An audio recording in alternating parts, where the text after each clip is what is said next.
Bien, vamos a meternos hoy en un tema que, bueno, a menudo damos por sentado. Si preguntamos qué es una constitución, la mayoría dirá que es el libro de las leyes. Sí, esa es la idea general. Pero los materiales que hemos revisado nos cuentan una historia, mucho más interesante. Nos hablan de un invento, casi una tecnología política, diseñada para una tarea que parece imposible: crear un poder inmenso y a la vez encadenarlo para que no nos devore. Exacto.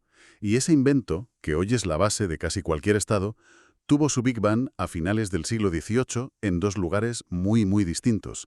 Por un lado, la Norteamérica, que se sacudía el yugo británico. Y por otro, la Francia que decapitaba a su rey. Justo. Son dos laboratorios que, respondiendo a problemas casi opuestos, crearon dos modelos de constitución que han definido los últimos 200 años de historia política. Y jurídica, claro. Pues esa es nuestra misión hoy: analizar el ADN de estos dos modelos: el pragmático, diseñado por granjeros y abogados en Filadelfia, y el idealista, escrito por filósofos y revolucionarios en París. Veremos cómo se enfrentaron, cómo se mezclaron y cómo esa herencia combinada explica las reglas del juego en lugares como América Latina y en particular en Colombia. Vale, empecemos por el principio. Antes de que en Filadelfia y París se pusieran a escribir estas nuevas reglas, la idea de limitar al poder ya flotaba en el ambiente, ¿no? Pienso en Inglaterra, por ejemplo. Desde luego, Inglaterra tenía una tradición muy potente de ponerle freno al rey. A ver, documentos como la Carta Magna de 1215 ya le decían al monarca que no podía hacer lo que le diera la gana. Que había límites. Eso es, que había ciertos derechos, sobre todo para los nobles, que debía respetar. Y más tarde, el Bill of Rights de 1689, después de una guerra civil, le dejó muy claro al rey que el Parlamento era el que mandaba, especialmente en materia de impuestos y leyes. Entonces, a ver, si ya tenían un parlamento fuerte y ciertos derechos garantizados, ¿cuál es el gran salto que dan los americanos y los franceses? ¿Qué es lo que faltaba? Pues faltaba la idea más revolucionaria de todas: un único documento, un texto escrito que no solo fuera una ley más, sino que estuviera por encima de todas las demás leyes, por encima del propio Parlamento. Y del rey, por supuesto. La tradición inglesa era, bueno, un conjunto de leyes, costumbres, decisiones judiciales. Lo que se inventa a finales del 18 es el concepto de una norma suprema. Una ley fundamental que crea el poder, pero que a la vez es su jaula. Esa es la verdadera innovación. Entendido. No es un límite más, es el límite definitivo. Vayamos entonces al primer laboratorio: Norteamérica. El escenario son 13 colonias acostumbradas a gobernarse bastante a sí mismas, que se hartan de que Londres les suba los impuestos. Y es clave entender que su primer intento de crear un país fue un desastre absoluto. Después de la independencia, en 1776, crearon los Artículos de la Confederación. Que en la práctica, ¿qué eran? Pues en la práctica era como un club de 13 estados soberanos que prometían ser amigos. El gobierno central no podía recaudar impuestos, no podía regular el comercio entre ellos, o sea, cada uno iba por su lado. La economía era un caos, había riesgo de que todo se desintegrara. O sea que la Convención de Filadelfia de 1787 no nace de un idealismo abstracto, sino del pánico a que el proyecto se viniera abajo. Exacto, nace de la necesidad y de una profunda desconfianza. Los padres fundadores desconfiaban del poder centralizado, pero también desconfiaban de la anarquía. Y el resultado, la Constitución de 1787, es una obra maestra de ingeniería paranoica. Es increíblemente corta y se centra en una sola cosa: la maquinaria del poder. Aquí es donde la cosa se pone interesante. ¿Cómo funciona esa maquinaria paranoica? ¿Cuáles son las piezas clave que diseñaron para que el poder no se descontrolara? Bueno, la primera solución fue el federalismo. Para evitar la tiranía de un gobierno central, pero también el caos de los estados haciendo cada uno lo suyo, pues repartieron las cartas. Dividieron el poder verticalmente. Eso es. El gobierno federal se encargaría de la defensa, la moneda, las relaciones exteriores, lo que afecta a todos. Y todo lo demás, la vida cotidiana, la educación, la policía, sería competencia de los estados. De acuerdo, el poder repartido geográficamente. Y la división horizontal, el famoso presidente, Congreso y tribunales. Ahí está la genialidad de los checks and balances, los frenos y contrapesos. No se fiaban de nadie. Así que diseñaron un sistema en el que los poderes se vigilan y se neutralizan mutuamente. Ponnos un ejemplo. Pues mira, el Congreso aprueba una ley, pero el presidente puede vetarla. ¿Pero significa que el presidente tiene la última palabra? No, No, claro. porque si el Congreso reúne una mayoría de 2/3 en ambas cámaras, puede anular ese veto. A su vez, el presidente nombra a los jueces de la Corte Suprema, pero el Senado tiene que confirmarlos. Y una vez confirmados, los jueces son vitalicios. Para que no dependan de ningún político. Justo. Es un pulso constante, una jaula de grillos diseñada para que nadie acumule demasiado poder. Espera un momento. Me estás describiendo toda la estructura del poder, pero ¿dónde quedan los derechos de la gente? La libertad de expresión, de prensa. ¿Se les olvidó? Suena un descuido monumental. No solo monumental, fue el principal punto de batalla para que la Constitución fuera aprobada. Los antifederalistas estaban aterrorizados. Decían, habéis creado un gobierno federal potentísimo y no habéis incluido ni una sola línea que proteja nuestras libertades. La polémica debió de ser enorme. Tanto que, para conseguir que los estados ratificaran la Constitución, los federalistas tuvieron que prometer que lo primero que harían sería añadir una Carta de Derechos. Y esa promesa es el famoso Bill of Rights. Exactamente. Las 10 primeras enmiendas, aprobadas en 1791.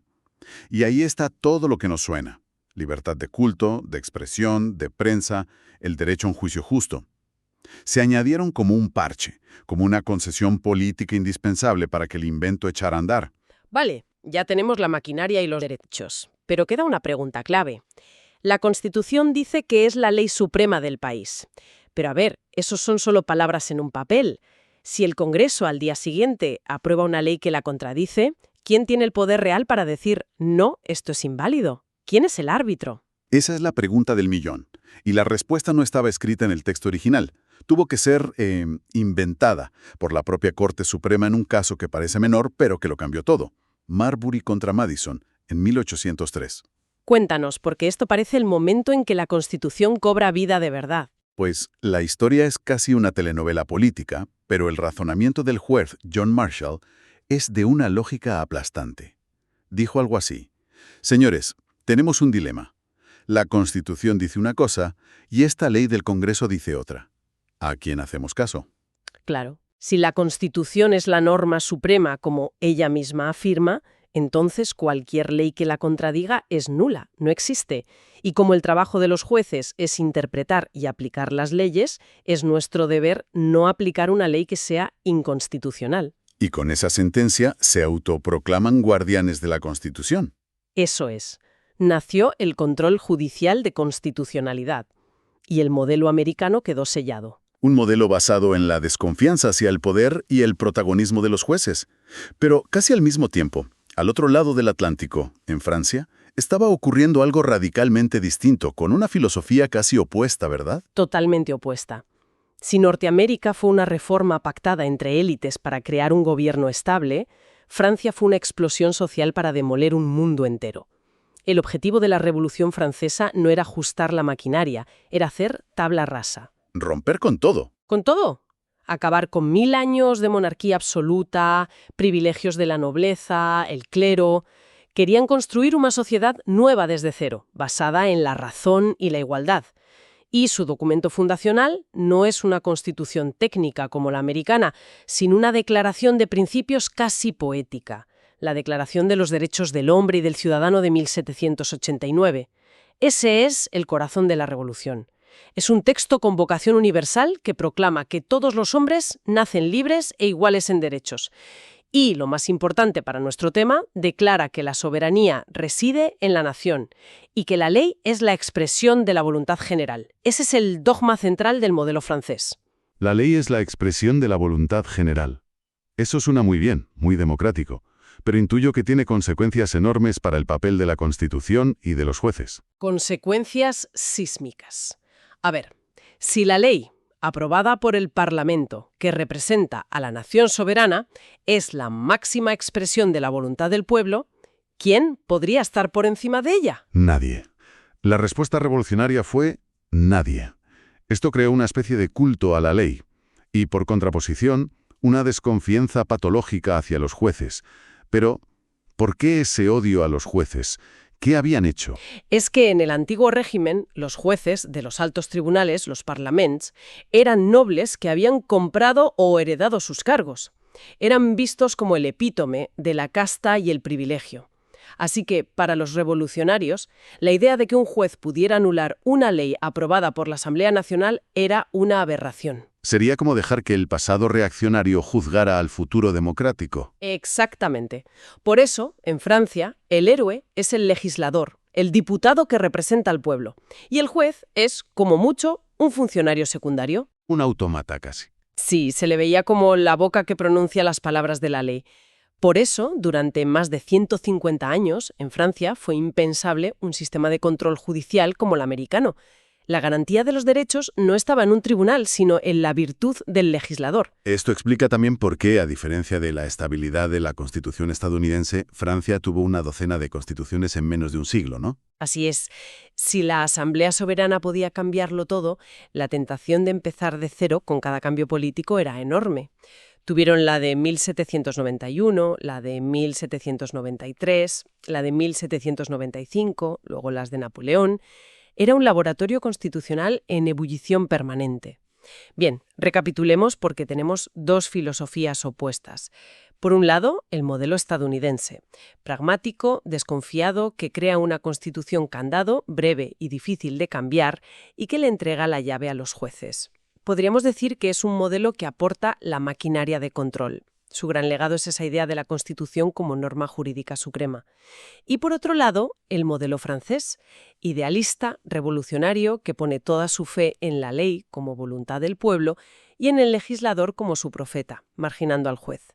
Francia aporta el alma, el lenguaje universal de los derechos humanos y la ciudadanía, la idea de soberanía nacional, de igualdad ante la ley. Ese discurso se convirtió en la banda sonora de las revoluciones liberales en todo el mundo. Y ambos modelos, la maquinaria americana y el alma francesa, se convierten en productos de exportación masiva. Totalmente. Y aquí llegamos a América Latina. A principios del siglo XIX, las colonias españolas empiezan sus procesos de independencia. Sus líderes, como Bolívar, San Martín, están leyendo a los filósofos franceses. ¿Qué modelo adoptan? Pues adoptan los dos y ahí empieza el lío. La retórica, el lenguaje, los grandes principios de nuestras primeras constituciones son abrumadoramente franceses. Hablan de república, de libertad, igualdad, soberanía del pueblo, fascinante y a menudo disfuncional. Constituciones con declaraciones de derechos muy líricas al estilo francés, pero con una organización del poder inspirada en el modelo americano. Y claro, con una diferencia crucial. La parte del control judicial, la idea de un Marbury contra Madison latinoamericano, no cuajó tan fácilmente.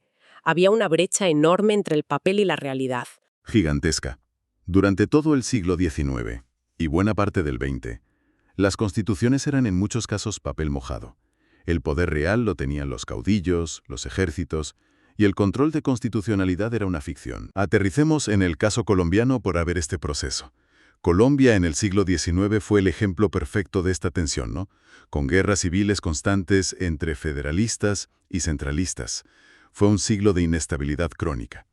Finalmente, la Constitución de 1986 impuso un modelo que duraría más de 100 años, un Estado hipercentralizado, confesional y con un presidencialismo abrumador. Formalmente existía un control de constitucionalidad, pero era muy débil. Era un Estado de ley más que un Estado constitucional. Justo. Lo que importaba era la ley que expedía el Congreso, más que la propia Constitución. Hasta que todo cambia en 1991. La Constitución de 1991 es vista como un punto de inflexión. ¿Cómo sintetiza esta doble herencia? Es el híbrido perfecto por lo que veo. Totalmente. Es la culminación de este largo viaje. Por un lado, en su alma, es muy europea continental, de inspiración francesa. Es una constitución larguísima, detallada, llena de principios, con un catálogo de derechos inmenso. Un programa de gobierno completo. Casi un programa de vida. Pero por otro lado, en su maquinaria, le da un poder a los jueces que nunca antes habían tenido. Ahí está la clave. Claro. Crea una corte constitucional, un tribunal especializado, con un poder de control sobre las leyes potentísimo, inspirado en la mezcla del Judicial Review norteamericano y los tribunales constitucionales europeos. Y para rematar, inventa la acción de tutela. Una herramienta revolucionaria. Revolucionaria. Permute a cualquier ciudadano sin abogado acudir a un juez para que le proteja sus derechos fundamentales de forma inmediata. O sea que el sistema actual en Colombia es esa combinación definitiva. Un texto denso y ambicioso, de inspiración francesa, que es aplicado y defendido por una corte de jueces con superpoderes de inspiración norteamericana y europea. Esa es la mejor definición. Se dice que Colombia pasó de ser un Estado de ley a ser un verdadero Estado constitucional. La Constitución dejó de ser un poema para convertirse en la herramienta jurídica más poderosa del país. Entonces, ¿qué nos llevamos de todo este recorrido? Me queda la idea de que el constitucionalismo moderno tiene un ADN dual, una doble hélice. Estados Unidos aportó la ingeniería, la idea de la Constitución como una norma ejecutable, con un guardián judicial. Y Francia aportó la ideología, el alma, el lenguaje universal de los derechos y la soberanía popular. Y la historia de América Latina ha sido el intento de ensamblar esas dos piezas. Exacto.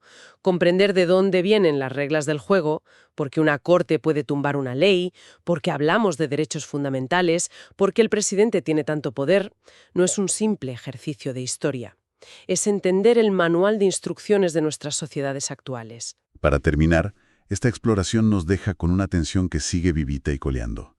El modelo americano, en su máxima expresión, le da un poder inmenso a un puñado de jueces no elegidos democráticamente para que tengan la última palabra sobre las decisiones de los representantes del pueblo. Mientras que el modelo francés clásico se lo daba todo a esos representantes.